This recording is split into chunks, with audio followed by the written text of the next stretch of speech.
कानी बहू। किशोरी लाल जी के बेटे राघव की शादी की बात जगह जगह चल रही थी, लेकिन किशोरी लाल जी को कोई लड़की पसंद ही नहीं आती थी। और उसकी एक ही वजह थी, किशोरी लाल जी का लालची होना। उनको लड़की वालों से मोटा दहेज चाहिए था और इसी चक्कर में एक दिन वो एक बहुत पैसे वाले के घर अपने बेटे का रिश्ता लेकर पहुंचे। उस आदमी का नाम था ओम प्रकाश। देखे किशोरी लाल जी, मेरी एक ही बेटी है और मेरी सारी संपत्ति जायदाद सब कुछ मेरी बेटी नैना का ही है। पापा, नाम से लगता है बहुत खूबसूरत होगी।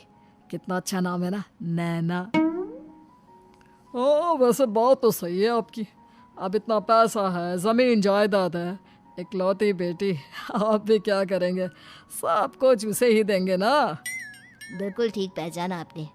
बस बेटी की शादी और सारी जायदाद उसके नाम। पापा, बिना देखे हाँ कर दीजिए ना। इतना अच्छा रिश्ता फिर कहाँ मिलेगा? माला माल हो जाएंगे हम। मैं अपनी बेटी को बुलाता हूँ। अरे नहीं नहीं नहीं नहीं, आपकी बेटी का नाम नैना है, सुनकर ही लगता है बहुत सुंदर होगी। रहने दीजिए अंकल, मैं तो आपकी बेटी के नाम से ही इतना खुश हो गया हूँ कि उसे बिना देखे शादी करने को तैयार हूँ। अब तो मैं उसका चेहरा सीधे शादी के बाद ही देखूंगा। और इस तरह राघव नैना का चेहरा नहीं देखता और उससे शादी कर लेता है। शादी के बाद अपनी सुहाग रात पर जब राघव नैना का घूंघट उठाकर देखता है तो नैना की आंखें बंद थी। कितनी खूबसूरत हो तुम नैना, जरा अपनी आंखें खोलकर मेरी तरफ देखो तो सही। नहीं, मुझे शर्म आती है। अरे, मैंने तुम्हें शादी से पहले भी नहीं देखा, और अब अगर तुम आंखें खोलकर मुझे देखोगी भी नहीं तो मुझे अच्छा कैसे लगेगा? इससे पहले कि नैना अपनी आंखें खोलकर राघव की तरफ देखती, अचानक से लाइट चली गई और राघव नैना को पूरी तरह से देख भी नहीं पाया। अगली सुबह नैना राघव के लिए नाश्ता बनाकर लेकर आई। अरे ये क्या, आधा पराठा सीका हुआ है और आधा बिल्कुल कच्चा। ये तुमने क्या किया नैना? बहू, तुमने क्या आधा पराठा तवे से नीचे लटका कर रखा था, जो आधा सिका है और आधा कच्चा? मुझे जितना दिखेगा उतना ही तो सीखूंगी ना पापा जी। जहाँ जहाँ मुझे नजर आ रहा था वहाँ मैंने सीख लिया, और जहाँ जहाँ नहीं दिखा वहाँ कच्चा रह गया होगा। इसका क्या मतलब है? ये कैसा मजाक कर रही है तुम? अरे बहू, तुमने इतना लंबा घूंघट क्यों लगाया हुआ है? देखो, हमारे घर में बहुओं को बेटी की तरह रखा जाता है, और फिर तुम तो इतना सारा माल लेकर आई हो। देखो, ये घूंघट डालकर रखने की कोई ज़रूरत नहीं है। हाँ नैना, पापा जी ठीक कह रहे हैं, तुम तो आराम से रहो, अपना ही घर समझो। नैना अचानक से अपना घूंघट उठा लेती है। अरे ये क्या पापा, नैना की तो एक आंख फूटी हुई है। नाम से नैना, लेकिन ये तो कानी बहू निकली।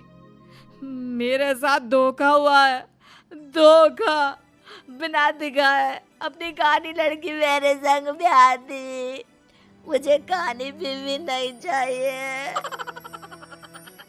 मुझे अभी ओम प्रकाश जी से बात करनी पड़ेगी। आखिर उन्होंने मेरे साथ ऐसा किया क्यों? अरे, आप लोगों ने ही तो पापा से कहा था कि आप लोग शादी से पहले मुझे देखना नहीं चाहते। अब मेरे पापा पर क्यों इल्जाम लगा रहे हैं? अरे लेकिन उन्हें बताना तो चाहिए था ना कि तुम कानी हो, एक आंख से तुम्हें दिखाई नहीं देता। किशोरी लाल और राघव नाराज होकर ओम प्रकाश को अपने घर बुलाते हैं। पापा जी, ये आपने क्या किया?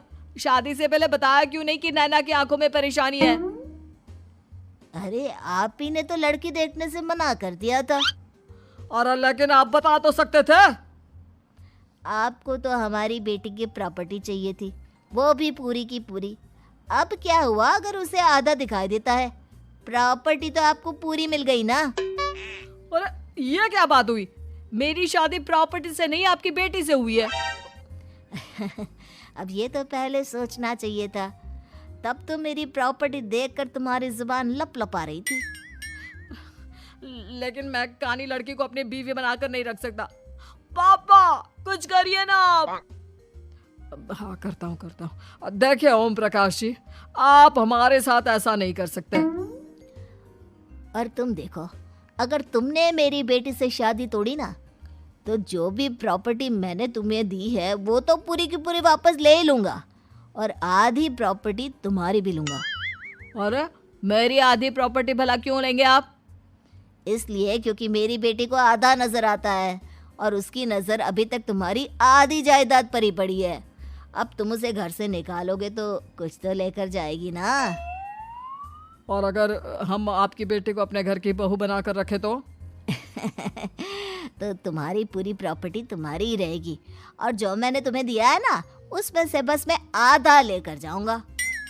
अरे लेकिन अब आप अपनी दी हुई प्रॉपर्टी में से आधी वापस क्यों लेकर जाएंगे? अगर मैं आपकी बेटी को अपनी पत्नी बनाकर रखने को तैयार हूं तो? इसलिए ताकि भविष्य में अगर तुम मेरी बेटी को धोखा दो तो उसके पास कुछ तो रहे जो पति का हो। वैसे मेरे पास तो बहुत कुछ है, लेकिन अपने पति की कोई निशानी तो उसके पास होनी चाहिए ना। अब अगर तुमने मेरी बेटी को कानी कहा तो तुम्हें प्रॉपर्टी भी कानी ही मिलेगी, पूरी नहीं। जमाए राजा। किशोरी लाल और राघव समझ चुके थे कि वो बुरी तरह फंस चुके हैं और अब उनके पास वहां से निकलने का कोई चारा नहीं है। अब समझ में आया ना, लालच बुरी बला होती है। एक तो तुम्हें प्रॉपर्टी मिली, ऊपर से बीवी मिली, उसमें तुम्हें नखरे भी दिखाने हैं। आए बड़े, चुपचाप बैठो दोनों। कुछ दिनों के बाद नैना राघव की कार लेकर बाजार घूमने निकलती है और जब कार लेकर वापस आती है, ये क्या? एक तरफ से मेरी गाड़ी पूरी खराब हो चुकी है।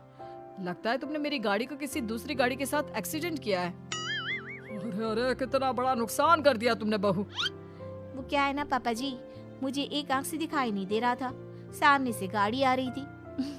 मुझे तो सिर्फ आधा ही दिखाई दिया और वो गाड़ी मेरी कार से रगड़ते हुए निकल गई। अब मैं क्या करूं बताओ? आप इसे ठीक कराने के पैसे कौन देगा? तुम्हारे पापा? तुमने मुझसे इस तरह से बात की? अभी रुको। नैना राघव की शिकायत ओम प्रकाश को कर देती है। देखो राघव, अब जो मेरी आधी प्रॉपर्टी तुम्हारे पास थी ना, उसमें से आधी और मैं लेकर जाऊंगा, क्योंकि तुमने मेरी बेटी को डांटा। अरे नहीं नहीं पापा जी, गलती हो गई, माफ कर दो। गलती की तो कोई गुंजाइश ही नहीं। अगली बार मेरी बेटी को डांटा तो बची हुई आधी में से आधी और ले जाऊंगा।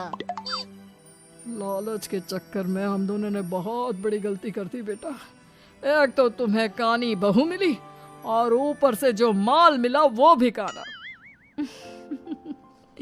इस तरह राघव की हर एक गलती पर ओम प्रकाश उसकी प्रॉपर्टी का आधा आधा हिस्सा लेकर अपना सारा माल वापस ले गया और राघव को कानी बीवी से काम चलाना पड़ा।